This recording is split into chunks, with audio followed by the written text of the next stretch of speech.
In this video, we're going to show you how to replace the vehicle speed sensor on your Chevy Silverado. This will be located on top of the transfer case. Let's get started.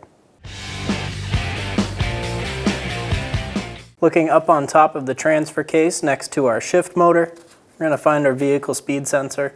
There's a connector on top. To remove this connector, there's a tab on the back.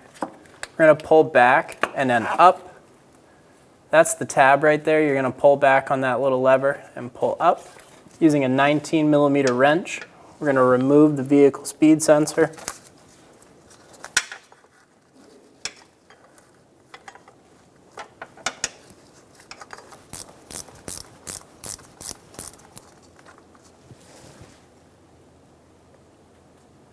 Pull the vehicle speed sensor straight out. Be sure that the O-ring comes with it. Check up top if it's not on the sensor. Install the vehicle speed sensor.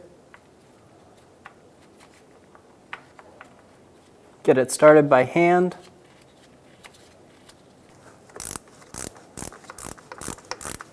Snug it down. Torque the vehicle speed sensor to 13 foot-pounds. If you can't get a torque wrench on it, do the best you can. Install the connector. Push until you hear a click. If you don't hear a click, give it a pull. Make sure it's locked on, and you're good to go. When only the best will do, demand TRQ. The only company that lets you view before you do.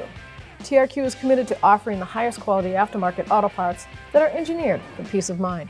Thanks for using and viewing with TRQ.